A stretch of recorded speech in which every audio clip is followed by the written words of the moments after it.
Pessoal, hoje a gente trabalha mais uma vez a questão da água, tá certo? Lembrando que eh, essa semana temos a semana e o Dia Mundial da Água, né? Então a gente, a partir desse dia, da comemoração, da importância da gente ter o cuidado com a água, a gente vai trabalhar um pouquinho da atividade do livro aqui, tá certo? Aí olhem só o que é que diz aqui, ó. Antes da gente começar, vocês é, lembrem de tudo que vocês já estudaram e essa questão da importância da água, tá certo? De termos sempre o cuidado de economizar a água, de usar a água em quantidade certa, seja para tomar banho, tá certo? Não deixar o chuveiro ligado sem precisão, sem que a gente esteja se molhando, tirando o sabão, tá certo? Toda essa questão do cuidado com a quantidade na hora do banho, não demorar muito na hora de tomar banho, né? A questão também, por exemplo, de torneiras, a gente sempre ter o cuidado com torneira ligada, né? Não deixar na hora de escovar os dentes, principalmente, não deixar a torneira ligada, sempre desligar a ligação na hora de usar para escovar, tá certo? Questões, por exemplo, de lavar os pratos, ter o cuidado em não deixar também torneira ligada na hora de lavar os utensílios da cozinha, ligar e desligar sempre na hora certa para usar o mínimo de água possível, tá bom?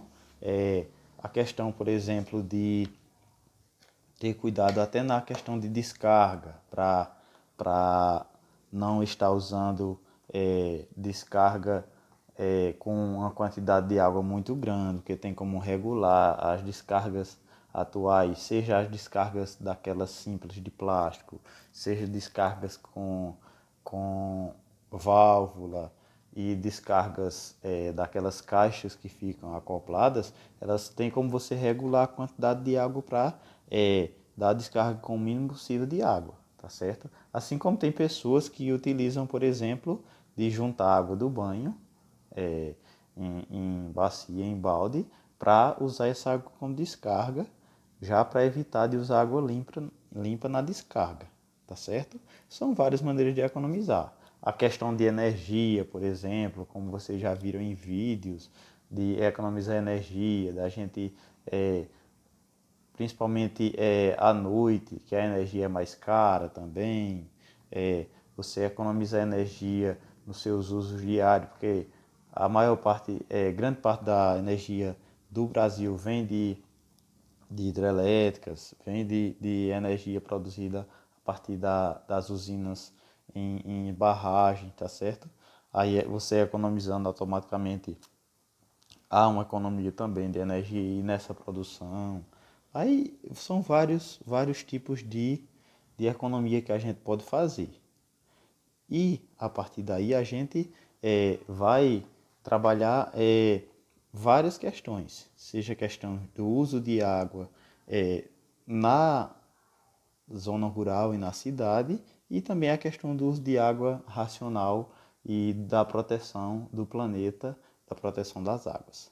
Olhem só o que diz aqui, ó. Uso de água no subsolo. Uma parte da água doce da terra está no subsolo, ocupando espaços entre as rochas e a terra. Ela se infiltra, infiltrar é entrar, tá certo, pessoal? Olha aqui, ó. Aqui, ó. Infiltrar é entrar, tá certo? Então a água se infiltra na terra, ela entra na terra após as chuvas e aflora nas nascentes. Ela vem para a superfície nas nascentes. Por exemplo, em nossa região tem algumas cidades que têm essa produção de água em fontes, não é isso? Ou, por exemplo, em nascentes, por exemplo, de pequenos riachos, pequenos rios, tá certo? Onde o que há a infiltração da água, geralmente em partes mais altas, em serras, em pequenas montanhas, tá certo? Onde tem muita árvore, como vocês veem aí nos desenhos, e essa água acaba entrando na terra e ficando aqui abaixo, ó, abaixo da terra, tá certo? No subsolo. Então, quando a gente cava um poço ou quando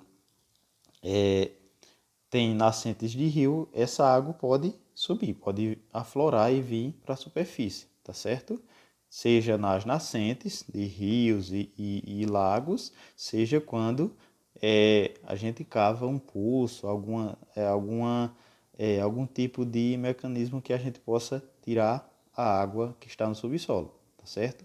Aí continuando, as nascentes podem dar origem a rios, tá certo? Essas nascentes, como eu falei, a partir da água que cai, que chove nas montanhas, nas áreas mais altas, há uma infiltração no solo, há a questão de entrada da água no solo e depois, se tiver um rio em determinado lugar, um canto mais baixo, pode ter a nascente e essa água vir para os rios, tá certo? Aí, outro caso também é a questão dos poços, né? Da gente cavar os poços.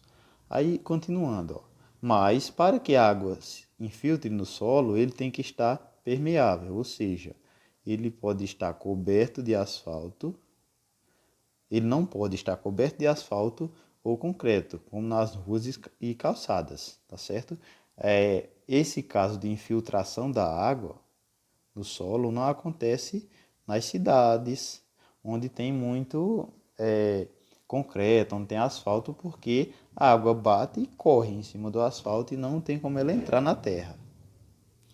Então ela acaba descendo para as áreas mais baixas da cidade, às vezes cai nos esgotos, tá certo? Acaba às vezes entupindo devido à grande quantidade de água, causando transtorno nas cidades. Mas onde não tem concreto, construções muito grandes no solo, a água pode sim se infiltrar e tanto correr para nascentes, quanto também para que quando a gente cave um poço em necessidade, possa ter água para o nosso uso, tá certo? Aí observem aqui nessa imagem ó, que a gente tem vários tipos de questões do solo. O solo em cima, né, onde a gente pisa a superfície da terra, né? O subsolo, que é abaixo do solo, tá bom? Essa camada onde a água começa a infiltrar, tá certo? Aí a gente tem abaixo dessa terra, a gente já tem as rochas, né? Geralmente abaixo dessa superfície do subsolo, a gente tem a questão das rochas e a questão abaixo das rochas a gente tem a água, certo? A água faz toda essa descida na terra e fica lá embaixo, tá certo? A água aqui, ó, no subterrâneo, abaixo de terra e pedra, que geralmente essa descida também faz em alguns locais a questão de limpeza, dependendo do material do subsolo, tá certo? As rochas, há águas melhores ou piores dependendo do lugar, tá certo? Água mais doces, águas salgadas, dependendo de onde ela é infiltrada e de onde do processo que tem naquele local. Aí continuando, olha, o que é que diz aqui no livro? A água nem sempre é líquida. Prestem atenção porque isso vai ser preciso na atividade de vocês. Ó, sempre que falamos em água, pensamos nela de forma líquida, não é mesmo? Afinal, usamos a água líquida no nosso dia a dia para muitas atividades. Quando tomamos banho, bebemos água, escovamos os dentes, damos água para os animais, né? Colocamos nas plantas, não é isso? Entre várias atividades. Ó. A água está presente no nosso dia a dia em muitas situações, como a gente beber água, regar plantas e dar água aos animais, tá certo? Por isso, também a necessidade de você ter sempre o cuidado na economia que você puder, para que a gente tenha água suficiente para beber, tomar banho, fazer nossas atividades e regar as plantas e dar água aos animais. Porque temos também, pessoal, nem sempre a quantidade de água que a gente precisa é suficiente.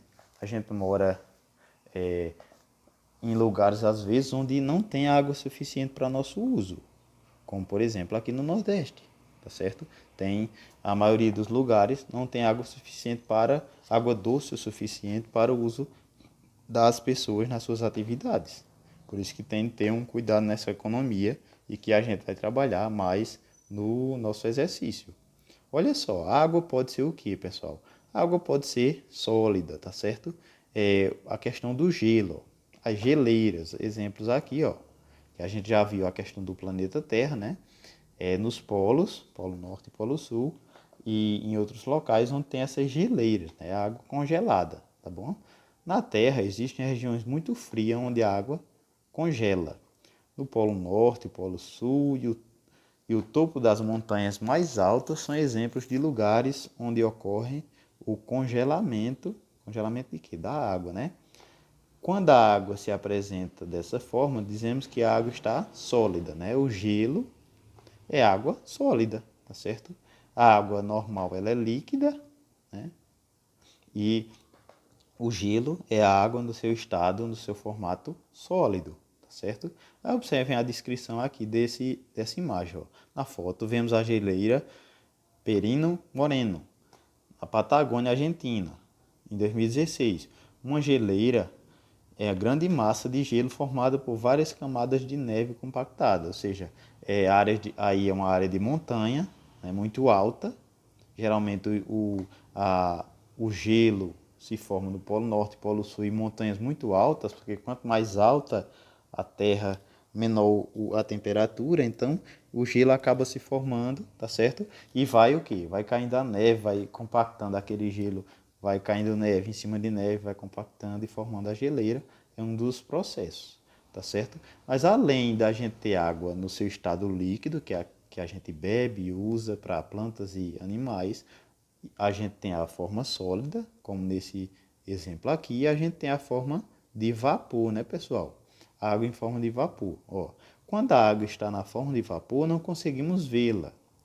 Quando a quantidade de vapor de água diminui, o ar fica seco, podendo causar coceira no nariz, irritação dos olhos, tosse, entre outros sintomas. A pele também pode ficar ressecada, né? As plantas e outros animais também sofrem com o ar muito seco. Aqui, ó, no exemplo da imagem, o vapor de água está presente no ar, mas não conseguimos vê-lo. O ar que a gente respira e o ar que está presente no nosso planeta, ele tem água nele também, tá certo? Mas quando há uma temperatura muito alta, como voltamos ao exemplo, a nossa região do Nordeste, que o ar é mais seco e algumas outras regiões do país, tá certo? Onde a temperatura se eleva e o ar é mais seco, quando o ar fica mais seco, o vapor de água, isso ocorreu porque o vapor da água, a água que tem no ar, mesmo a gente não vendo o ar, mas tem um pouco d'água nele, a água desse ar diminui e o ar fica muito seco. Aí fica dificuldade para a gente respirar, geralmente dá muita coceira no nariz, como diz aqui no texto, irritação dos olhos, tosse, tá certo? Em períodos muito quentes, a gente sente um calor mais forte, uma sensação de calor mais forte também devido a essa falta de água no ar, mesmo que invisível, tá certo? Aí por isso que toda essa preservação de água que a gente faz vai trazer para a gente menos danos à natureza e menos danos à nossa saúde.